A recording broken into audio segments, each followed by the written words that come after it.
Welcome back to episode 8, Lawrence. Can you believe it? 8 live on site here at the second annual Digital Asset Conference. And I'm happy to be bringing you the current episode of Leap Into Business, the official podcast of the School of Business here at Lehman College. And don't forget, our School of Business here at Lehman, it's the only school of business at a public institution of higher education in either the Bronx or in Westchester. And Lawrence, I am super amped to have our first, I think, AI-focused guest on the podcast this month, Nami Baral, founder and CEO of Niural, joining us. Nami, welcome to the podcast. Thank you so much for having me. It's a pleasure. Absolutely. Welcome, Nami. We're great to have you.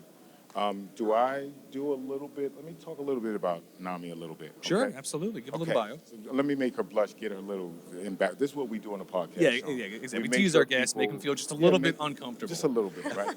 So Nami is the founder and CEO of Niural, a global payments and workforce management platform that helps companies with U.S. payroll, international payments, and compliance across 150 different countries, specifically using AI. She's a serial entrepreneur with 2 successful exits. Impressive. She's a founder of Harvest, an AI super agent for finance aimed at reducing debt for everyday Americans, which was acquired by Acorns in 2021. We may jump into a little bit of that later. Former head of revenue partnerships at Twitter. She joined them pre-IPO, so she was a Twitter pre-IPO through the acquisition of another startup. She is a Harvard graduate with a degree in economics and mathematics, and we do have some economics students in the building. She is a prolific angel investor with over 100 investments in startups. So we need to talk because we do a little entrepreneur stuff here. So I'm happy to have you, and our guests are happy to have you. And I'm just going to jump into some really hard, really super hard questions. I'm so excited for it. Bring it on. Okay, good. Talk to us about how did your education get you here? Talk about your education a little bit. Yeah, absolutely. So I went to Harvard for undergrad. And honestly, when I initially started at Harvard, I was on the pre-med track, right? Now, I just happened to be at Harvard at a time when the American economy was going through a massive financial crisis, if you remember the last great financial crisis of our times. And it really kind of inspired me to think beyond what my kind of routine track was in medicine, which obviously has its own, advantages and purposes. But I was at, one of the really, really popular institutions where there was just a lot more to be learned about in the field of economics. So I ended up switching track to, graduating in applied math and economics instead, right? Now, at that time, what I had done after graduation was most of what my graduating class did, which was investment banking, right? The top, profession of that time. But fast forward to, obviously many years later, currently, I'm building AI-related products, and what is the one core theme in AI, and especially in AI in business, right? AI is almost entirely math. And business is almost entirely economics. Yep. So many years later, it almost seems like I have just done everything with foresight in mind, but that's not the case, right? I was just chasing where I could find the most amount of knowledge. And I think it's that curiosity and seeking of knowledge and learning that has really brought me and, really made me successful in my endeavors. Excellent. So building on that, right, sort of that overlap between economics and math and AI, how is your current venture, Niural, trying to sort of tackle that, right? Because AI is obviously everywhere. It's a super hot topic. Our conference this year has a whole panel on AI. So how is AI influencing international payments and even payments within borders? Yeah. How is it doing that? Yeah. I've been building AI products for a long time, right? So obviously post ChatGPT launch in 2022, the entire world has been waking up to the magic of AI, but AI has been there for a long time.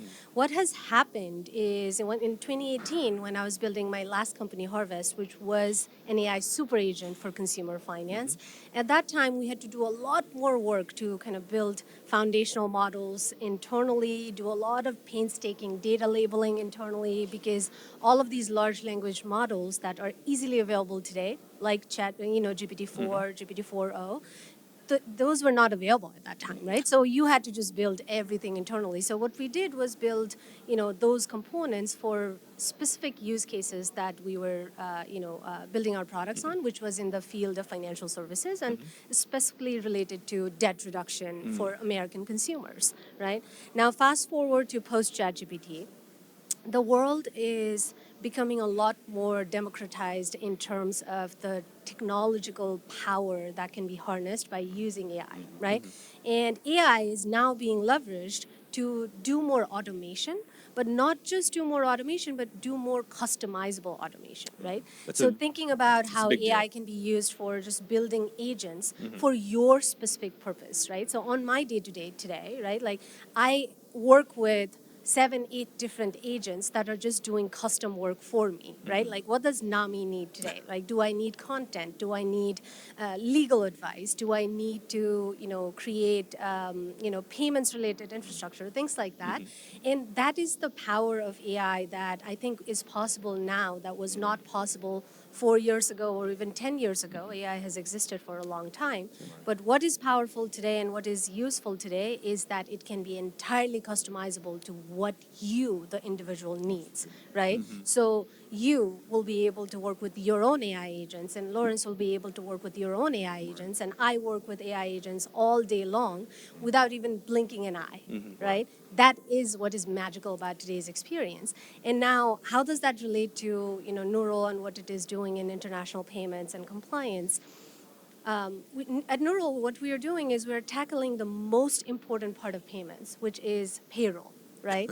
Almost the entirety of the world's financial services stems from one thing, which is salary and your direct deposit, right? It is one of those things that you don't talk about much because it's supposed to be in the background and it is boring and antiquated and things like that, but it is the most important payment anyone will have ever in their lives, right? Now, that field used to be so antiquated, dominated by really, really terrible dinosaur-esque players. And now we have the opportunity to work the magic of AI and make payroll really, really revolutionary and rethink the rails of payroll, which as a repeat founder, you're always drawn to where's the most boring industry that is ripe for disruption, right? Like you don't go for the glitzy and the glamorous anymore. You have been there, you have done that. Now you are interested in generation-defining ideas, and you find them in the most boring places.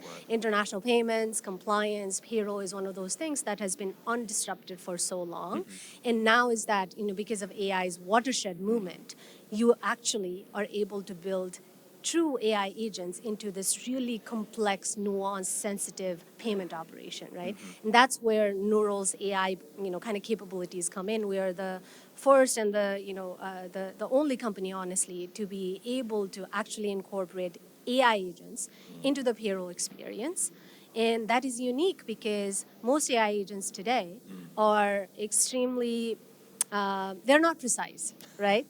AI today is it's magical, but at the same time, it's probabilistic. So in payroll, you have to be as deterministic as possible, right? So the really, really unique thing about Niural and how it is using AI in international payments and compliance is that we are taking what is probabilistic and actually creating something very deterministic out of it, right?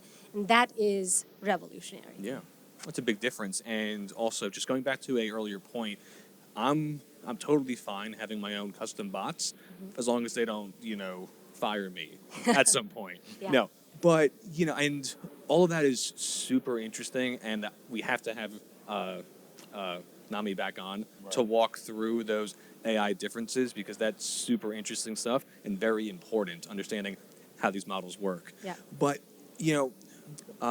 obviously, coming back around to finances, right? Personal finances, payroll, debt, debt, consumer debt, student debt is obviously a ongoing issue here in the U.S. and in most of the world. So how can AI help people so to get a better handle on their debt and then more importantly, help them figure out a plan to manage it better? Yes. It is one of the most important questions that I think anybody could be solving in consumer financial services today, right?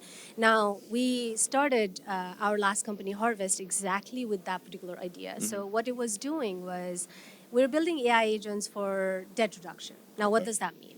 It means rather than you going into, an app that just gives you suggestions around, hey, this is how you should reduce your overdraft fees, or this is how you should do your debt payment plans, or just creation of payment plans, we took it one step further with the use of AI agents, right? So without using any human in the loop, right? So there was no person on the background typing or calling or doing anything manually.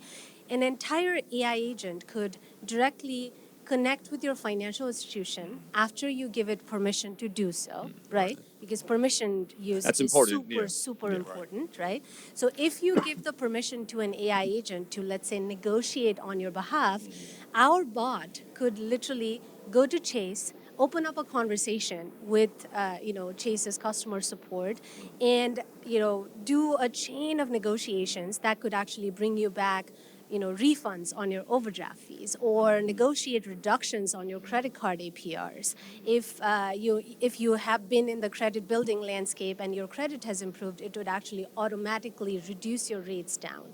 Things like being able to not just create payment plans, but automate the execution of those payment plans for debt repayments, consolidation, things like that.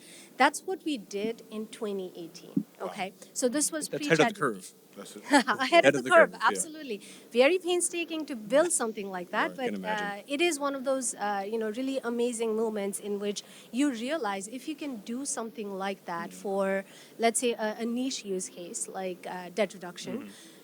With the power of LLMs today, you should be able to do a lot more for a vast swath of use cases that can be very, very customizable to the person, right? So if you are a student who is worried about student debt, there should be AI agents that should be able to automate that entire process for you, right? If you are someone who is just thinking about debt consolidation, they should be able to, today, the landscape of consumer finance, you should be able to do that entirely automated without you as a human having to think continuously, remember continuously, and have to act with a certain intention in mind. Right. Because everybody wants to reduce debt, right? Who wants to be ridden with debt? No one. But the most difficult thing is to, like, the behavioral component of it. It is difficult to follow that discipline. Right. But if there is an AI agent that is helping you actually execute those actions, then you don't actually have to remember those things, and you can actually be much better at following that, right? So in the landscape of today's, kind of technology and how it can be leveraged for the entire financial services industry in general, I think we're going to see, and I'm hoping to, obviously invest in more companies that truly execute all the actions on behalf of the user. Once again, it has to be user permissioned, because it should not, no AI agent should go awry and then, just do things that the actual human is not We have asking movies them to about do. that, yeah, so we wanna Exactly, keep that from exactly. happening, yeah. There should be guardrails against that, and the best guardrail is obviously permissioned Yeah. use. But there should be a lot more things that you should not have to depend on human memory for. Right. Right. No, that's good. That's good. And actually, you answered half of my first question, so I'll just take it into this. Talk to us about navigating the ethical challenges, the biases and algorithms and data privacy. Like, talk to us about those challenges. I think that's what a regular consumer is always worried about, those ethical things. Talk to me how you guys are addressing that. Yeah, absolutely. AI at the on the background is obviously it's math, right? It's probabilistic math, and you try to make it as deterministic as possible for highly sensitive use cases. And whenever there's math, it's just like, what data are you using, right? So it is only as robust as your data, and it is only as diverse as your data, right? So if it's much like how humans think, right? Like, if you are only exposed to one kind of stream of consciousness and you're kind of born and bred in one environment, you may have certain conscious and unconscious biases that a human being has, right? Right. It's very similar when you are training AI models in the data sets, right? So ultimately, the way to make sure that AI models are ethical in their behavior or they are not biased is to work with as many diverse data sets as possible, right? Whether it's multiple sources of data, whether it's multiple ways that data is sliced and diced, and how that model is tested over time. right? Right. And that's what I think, obviously this is an evolving thing, right? Like regulations change day after day, compliance rules change day after day, and models should also change day after day Right. to be able to really capture the human element of ultimately what is all of this technology really useful for Right. if it does not take care of the human beings, at the end of the day, Right. right? And as the founder, Nami, is that an effort that you make on a day-to-day basis? Talk to me about how you make that effort at your company on a day-to-day basis, making sure these ethical things are in, these guardrails are in place. Like, is that something that you do? That's something that you employ a person on your Yes. team to make sure they're doing? And how, as the CEO, how does that drive your intention? How does that drive your next business decision strategically? Talk to us a little bit about that, Yeah. because we watch other companies that just say, okay, we're not going to pay attention to the ethical guardrails. We're going to do what we do. Talk to me about how you approach that. Yeah, that's a great question, by the way. And the way you think about guardrails in general is it should not be an afterthought, right? It should be something that is integrated into your day-to-day lives, right? So every time you're building a model or releasing a new, kind of piece of code, or just working on enhancing a new product feature, you should really focus on not just the technology but the outcomes that it represents, right? So ultimately, what are the outcomes that we really, really measure, right? What do you measure? You cannot improve Right. what you don't measure. So Right. what do you measure? What KPIs do you measure on a day-to-day basis? And then also, how do you iterate on the outcomes itself, right? Right. So for us, it's not so much about just like releasing an AI model just because it can automate certain things, but we think about it in the context of how many hours does it save for the user, right? Is it displacing humans or is it upskilling them? Right, because especially as a payroll company, humans are at the heart and center of what we do. We exist because human beings exist, right? So our goal is to not replace the human workers with AI related automation. It's to be able to make them more efficient, more productive, so that they can do a lot more strategic things, right? So whenever we are, whenever we are thinking about just the outcomes of our AI models, we think about how does it affect the human beings at the end of the end users? How does it affect the CFO? How does it affect the CHRO? How does it affect the payroll manager? How does it affect the employees and contractors that are being paid through our platforms, right? And if those outcomes are positive, then obviously we accelerate additional things in that model. Sure. If those outcomes are are diminishing to human value, then we obviously iterate on those Got models. it. Got it. So I want to stay there for a minute because we run a little niche entrepreneur program here that's supported by Blackstone, who kind of supported this conference as well. And oftentimes our students are getting into the startup space, and I don't think they're thinking about the ethical things, right? They'll just grab some AI and go, I want to make this happen, right? What advice would you give, like those people starting? Like, how would they know to have those tools in their toolbox to say, you're building a product and you want to be ethical about building the product? I mean, do they go find you? Do they go, talk to me about how a person in a new startup is thinking about ethically building something that does Yeah. that? Honestly, building anything with integrity first needs to come from the person themselves, right? Like ultimately, a lot of the products that are being built have to be built with the founder's DNA, and integrity has to be obviously a core component of that, right? So making sure that you're not just building for being an entrepreneur, right? Like for the desire of being a founder, but actually solving a real problem, right? So that's number one. Second, seeking out other founders, right? Ultimately, Do you mind saying that learn. again? Huh? Do you mind saying that again? Like Oh yeah, seeking out. absolutely. And Seek out additional other founders And that's a because super critical point. Yeah, no, I say that. I Absolutely. say that because we run a program, and oftentimes that is the biggest thing that we're asking our entrepreneurs is to go find other people that are doing it like you or have done it already. And sometimes that falls on deaf ears. I'm not completely sure why. I think they just want all the money when the competition is over. They just want to spend all the money themselves. But I think that's really important that they have to seek out other people that have done it already. Yes, absolutely. And honestly, seeking out other founders, whether they are in your space or not, right? Ideally, they would also be in your space, and they can give you certain, kind of things that are specific to your industry and the vertical that you're working at. But ultimately, a lot of founder journeys are very, very similar. It is a very, very hard journey. I'm a three-time, this is my third time around, and yes, certain things are easy. Like fundraising is easier for me, this time around versus my first time around. But at the same time, business building, especially if you're trying to build something long lasting and not just something fleeting, right? Every business is difficult to build because you are trying to build something in an accelerated time frame in at an age where there's lots and lots of technical kind of capabilities. So there's a lot of competition, regardless of which way you see it, and you have to do a lot of sacrifices day in and day out, and nobody understands that better than another founder.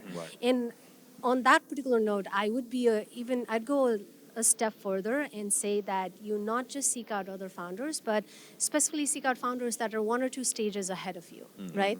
Because if you seek out founders who have already, who are 5, 6 stages ahead of you, then maybe they have forgotten certain things, or the information or advice or the learnings that you can get from them tend to be a little bit more high level, versus the ones that have just gone through that process 1 or 2 stages ahead of you can give you a lot more pointed feedback. They're a lot more attuned to empathizing with you as well. And the journey becomes slightly easier because you know that you're not struggling at it alone.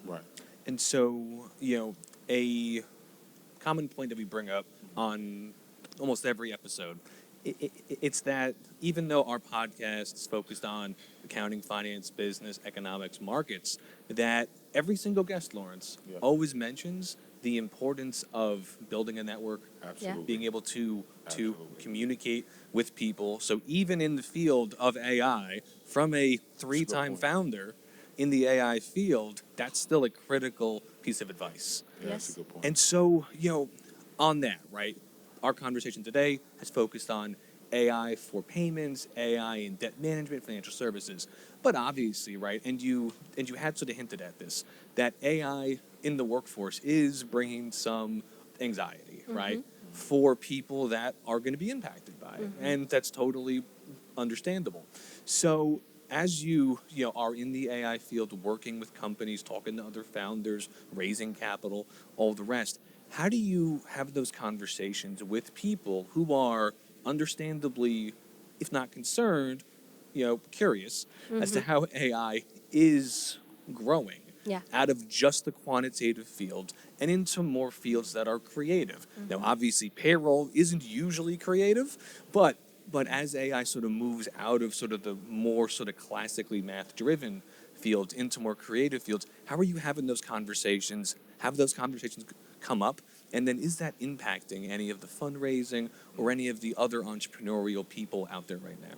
Yeah, so a lot of this is dependent on how you think about AI evolving over time, right? So what investors look at is not just what you're building today, how is that impacting the world today, but how is it going to impact the world 10 years from now, right? They have, especially if you're raising anything VC funded, they have really, really long time horizons that they're solving for.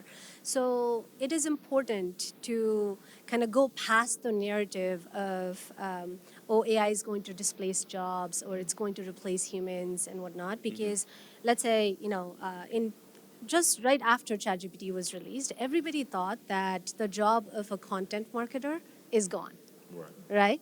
Now, how many of you in this room today, right, can actually, when you look at an article, you will be able to identify what is AI generated, and you just have a mental kind of blindness to it.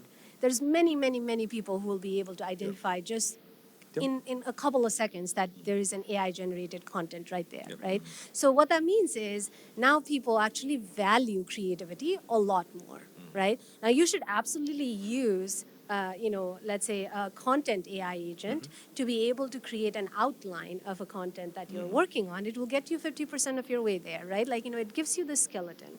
But I think somebody said it, it gives you an outline. You still need to fill the colors, because what colors you fill it in with is ultimately what makes art, Yeah. right? Well said. So it is a similar thing for, whether it's for content or whether it's for mathematical analysis and whatnot. If you try to give, let's say, a large language model a mathematical exercise, try uploading an Excel sheet and ask it to do a cohort analysis, right? Now, in your minds, you think that they should be really, really good at that, right? But no, they don't have the business context of what you are trying to achieve with that cohort analysis, right? So it will give you a cohort analysis, but full of mumbo jumbo, right? So what I'm saying there is it's not going to displace investment bankers anytime soon. What it is going to do is rather than investment bankers, working 16-hour shifts, Only right? 16 Like, hours? or, Oh, man. just like, investment banks being sweatshops. I think it will make their life easier. What they can achieve in 16 hours normally, they can achieve within hopefully 6 hours or even lesser, so that they focus on the analysis and the accuracy of what the AI, agent is actually going to give them, right? So That's our clip right there for the podcast. Yeah, That's our clip right there. Sean's running the content, so yeah, whatever yeah. Sean No, says. but like this is one of those things. As somebody who is building AI products every single day, Right. I become more and more and more confident about the fact that AI is not going to replace jobs anytime soon. It's just that it is going to require you to have a fundamental knowledge of how to leverage AI in your day to day, right? Is it going to replace lawyers? I don't think so. Is it going to replace some of the jobs that paralegals do? Right. Absolutely. Yeah. I think, I'm sorry, Go Sean. ahead. You make a good point. The dean and other business school and myself, we were just on a call with a couple of the big four accounting firms. And we were talking about how our students get prepared to work in these accounting firms. And one of the things, I won't mention the specific, I'll tell our students later, but I won't mention the specific accounting firm.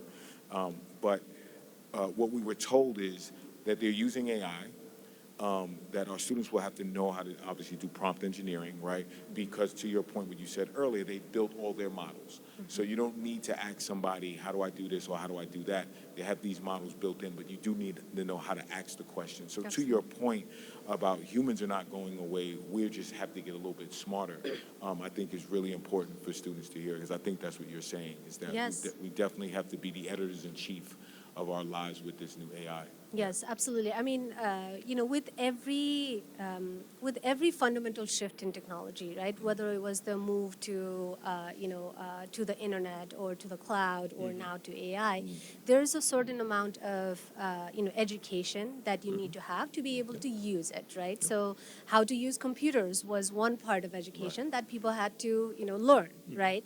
And then, how to use mobile, the Steve Jobs quote, your fingers will learn how to use an iPod, right?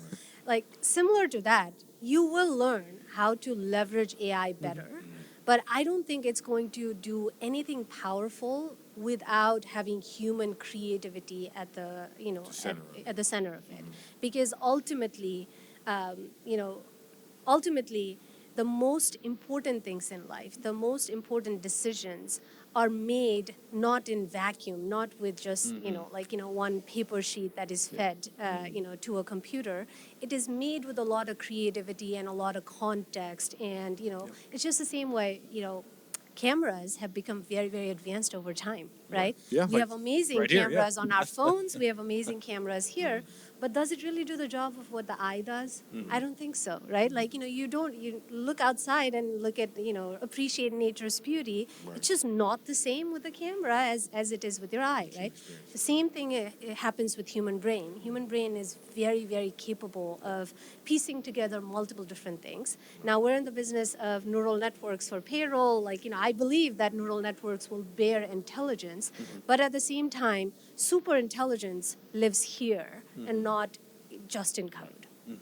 No, and probably a sort of great sort of takeaway for any students here is that AI, it's a powerful tool, right? Absolutely. Incredibly powerful, and it's only going to get more powerful, but it's a tool, right? And that's as with any other tool, the more powerful it gets, the more upside you have if you're able to use it correctly. Yes. But on the other hand, if you as the user don't understand how to use it or the context around it, the answers that are given or the output created might look correct, but but it isn't going to actually answer the business question at hand. And so that's a really core point about AI now and going forward that I think any students in the room should really sort of be aware of. Yeah, absolutely. Yep. Throughout your entrepreneurial journey, from founding multiple startups to becoming an angel investor, there had to be some key influences in your life, some mentors. Talk to us a little bit about the importance of mentorship and some of that influence that you got and some things that have been profound to you as you move forward, make decisions for companies. Talk to me about that mentorship part of your personal life and professional life. Yeah, absolutely. I mean, it takes a village to be able to do any of these things, right? No one can do it alone, and you definitely are not going to be able to do it without standing on the shoulders of giants that come before you. Now, mentorship is, I think, twofold. There is direct mentorship, and there is, kind of mentorship by osmosis, right? Like surrounding yourself with people who are extremely smart, extremely intelligent, excited about building net new things, net new innovation is obviously super helpful. So put yourself in situations where you are challenged. It's not, if you find yourself to be the smartest in the room, that is the wrong room, right? So I absolutely believe that, and I've always tried to put myself in positions where I'm constantly pushing, right? Trying to get to the next frontier of, knowledge, and really, I think, kind of enabling that knowledge seeker in me, right? I'm always trying to figure out ahead of time what are the technologies that are going to be useful. So that's why in 2018, when Transformers had just launched and nobody was talking about AI agents, we were building at that time. Now, what that has done is I have been, in conversations with more people who have been, kind of building in this ecosystem for more time than anybody else has, right? Now, that gives me a superpower because it gives me a 7-8 year head start on something that people are just waking up to now, right? And that is true of the things that I had done at Twitter. That is true in terms of the things that I had done at Harvest. I was always trying to surround myself with people who were building something really amazing. And once again, liaising with founders that were always 1 or 2 stages at the very least ahead of me, so that I did not have to, kind of have experienced the pain points myself. I could learn from somebody else's mistakes, right? So that is one. And then obviously seeking direct mentorship from people you admire and people that you can really, really learn from, right? Now, also, the other thing is being in conversations like these, right, where you are able to have a, kind of learn from a fire hose of multiple different people, multiple different experts. Like, the panel that we just, heard from earlier was phenomenal. And I think we discussed so many different things that are super helpful for anybody that is starting out in the digital asset space, for example, right? Everything that they said was a synopsis of the things that they have learned over many, many years, right? And if you can really digest that in forums like this, then you'd have learned something that would take you another 4 years to learn, right? So really being, kind of proactive about seeking this kind of learning opportunity is, I think, how you just accelerate that time frame. So how do you do that though, right? Because obviously in hindsight, doing that is easy. Talk to people, be in the right room, reach out to people. But if you're 22, 23, and you don't really have any experience yet, you haven't founded any company yet, how do you get yourself into those conversations? What kind of tactics should they be thinking to use? Our students right here, or anybody who's interested in becoming an entrepreneur or a founder, how would you go about doing it over? Yeah. Again, better, smarter, faster. I'm smiling because it is one of those things that, after I graduated college, I realized just how powerful college was in terms of these things, right? Absolutely. Now, I went to Harvard. Harvard had a lot of different opportunities across HBS, Harvard Kennedy School, a bunch of different things, in the university. And I think I spent way too much time studying. Now, that is not to say that you should not study.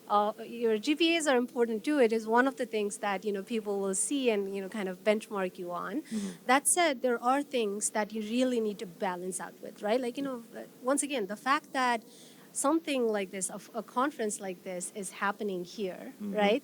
This is a golden opportunity. I wish I had spent more time during my college days going into things like these, where I was talking to people who were already, had graduated from college, were doing these kinds of experiences, because you never know who you will meet, Yep. Yeah. right? Yep. You never know who you will meet, and you never know what that, one scoop of knowledge that you gain from one of these events is going to really Right. act for you and really, kind of make things easier for you later on. Right. So I would just do more of that, right? Like, find yourself in situations where you're not just the only person in your own echo chamber, Right. Yeah. right? Find yourself in situations where you are learning from as many people as possible, because every person has a cool new perspective to Right. share. Every person has a cool story. Get to know people's stories. Right. No, I think you make a great point with that. Yeah. Because this, I often say this to students, is like, this is your lab right here. There's 4 years that you're, because if you don't know how to walk up to people and say, hello, my name is X, Y, and Z, well, this is where you practice that for 4 years. Yeah. This is how you build a network for 4 years. Here's where your CEO of marketing or your CEO of operations is on this campus. This Yeah. is where you practice on how to figure out how to talk to people. Yeah. Don't let this 4 years go with your heads in a book, but really try to figure out how you meet people, how you talk to people, so that you have this 4 years of practice, and then when you go out in the real world, you're good at it. You're already good at it. So Absolutely. I think that's absolutely. a great point. The other thing to note that is we're in New York, right? And most of you may not realize it, but being in New York is an amazing, amazing thing for somebody who is still in school, because it's the financial center of literally the universe right now, right? Right. So there's just so many things that are happening day in and day out. All you need to do is go to something like Luma or Partyful or Eventbrite to see what kind of events are happening, right?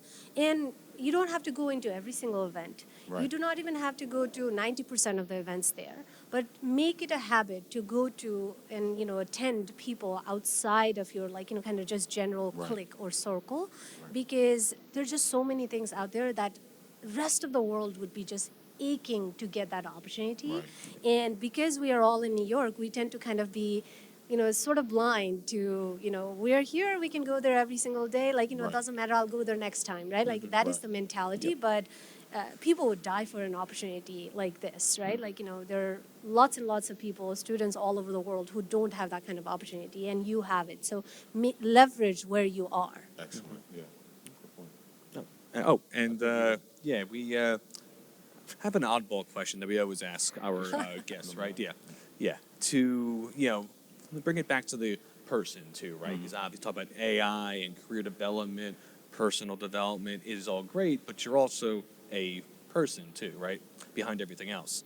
So, is there an interest or a hobby outside of AI and building networks that might surprise people?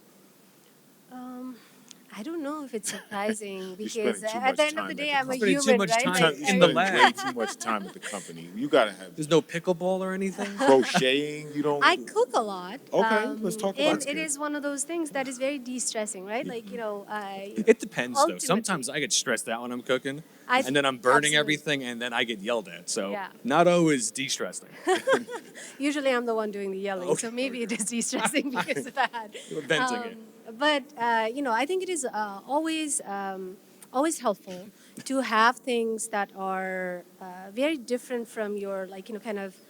I spend obviously 12, 14 hours a day thinking about technology and AI and all of those things. So it is important to have something else that is not in the same frame of mind. Right. Right? Yeah. So for me, cooking does that, because when I'm cooking, all I'm thinking is vegetables and salt and spices, right? And there's nothing else to it. And that's why it is very meditative for me, because it allows a very different side of my brain to really come alive, Right. right?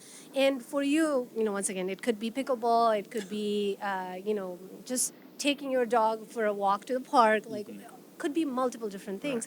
But trying to find something that just brings a very different side of your life, is therapeutical, and then also you don't go crazy. Right. I think there's something about So- making sure that you don't go crazy just Right. thinking No, I about AI hear you. models all the time. So there's no AI in your cooking? There's no invasion of AI I in don't your use cooking? any AI in my cooking. Like I some- don't use, You I don't don't- even you- use that's an a good AI question. fridge. Question, because some Personal people- agency we were talking about before. Some people are putting recipes together and say, make me something out of this. Are you Absolutely. completely staying away from AI in your cooking? Yeah, so I tend to be a lot more creative in my cooking, right? Okay. So that's why I Nice. don't tend to use AI or, even just standard recipes. Right. And that's intentional, once again, right? Right. Like, I think for a lot of people for whom cooking is a chore, you should absolutely use AI. Like AI is capable of doing that, Right. At the very least, it is going to give you recipes. It's going to create your meal plan for you. There's so Right. many things that you can do with that, and then with obviously the advancements in robotics and AI together and Right. agentic AI together, there will be robots that do cooking for you, and I Wow. think there's tremendous amount of value in that, right? Both in commerce as well as in real life. Sure. Right. But at the same time, once again, the creative, the human element is also there if you enjoy it. Right, right. Excellent. Thank you for that. All right, here's our hardest question that we ask if every guest.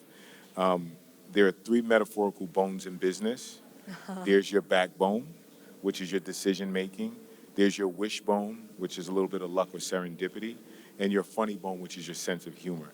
We know you use all of these bones as a CEO, but talk to us about which one of these business bones you feel strongest with and why. Great question. I know. I know, Lawrence. I It's know. always a I great love it. question, and Lawrence I say always that- I always say- has to ask it Right. because it's such a good question. Because Yes, I made it. I Sean, love the because question. I made the I question. never get to ask it though.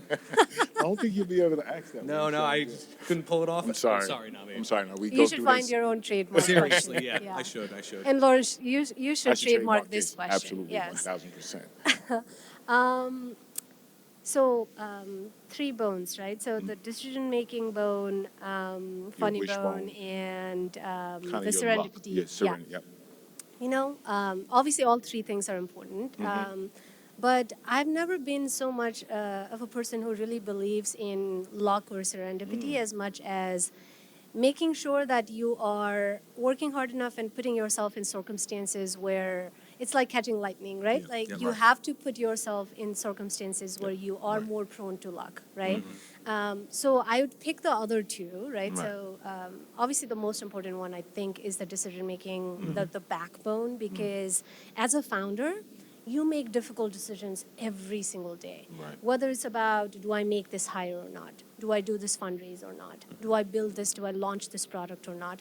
Do I build this new thing for a client because it's going to be revenue generating, but then it's going to be backbreaking for our team? Like those are decisions in which you're facing trade-offs every single day, right? And honestly, that's what makes a founder's job exciting and challenging at the same time, and Sure. it is what defines a founder. We are making trade-offs every single day, so Right. that is definitely the most important one.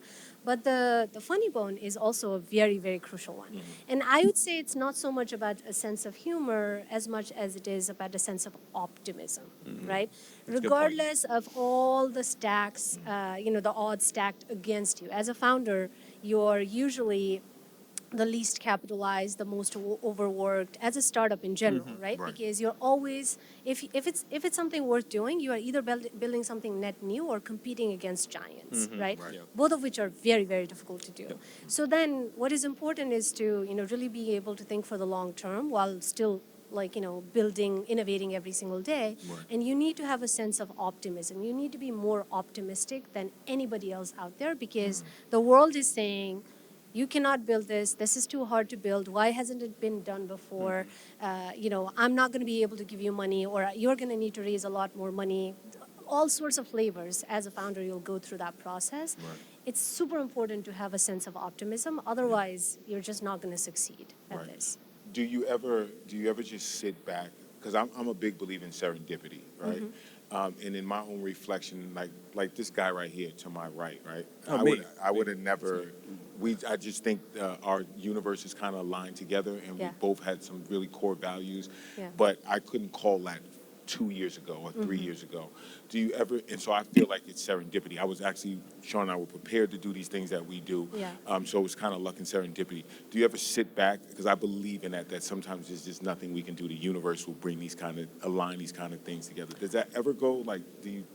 Yeah, absolutely. I mean, honestly, the universe definitely aligns for you, based on the things that you do. I am a big, big, big believer in this idea that you are a sum of your decisions, right? Now, what you do today may not necessarily, look like there is a grand plan, right? You cannot plan for that's my point. everything Right. for tomorrow. Exactly. Yep. But then you look back 10 years, just that same example. If I had been still in my pre-med track at Harvard, Right. I don't think I'd be here today, right? Right. Like, that trajectory would have been entirely different for Right. me. But it is the small decisions, but they tend to be more calculated risk-taking, right? So that's where I differentiate between luck versus Right. you making a conscious decision. Yeah. That said, there's a lot of odds having to be in your favor. That Right. is a significant part of Right. it. But that is also, I think, as a math student, I always think of it as you take a calculated bet, Risk, right. right? So there is certain things that you do based on the data that is available to you at the time about whether this is the right decision that you're taking, and you continue to take calculated bets over time, right? You don't do things just on a whim. I think most people, are unable to connect the dots between what they think is a whim or their gut feeling versus it is probably, you're thinking that because you sense something in the back Right, of your head, right. right? And so identifying what it is that is allowing you to take that leap of faith or taking, you along that serendipitous track. right. I think ultimately there's math at the, At the end of at the very back end I of totally it. agree with that. Yeah. It's good stuff. Yeah.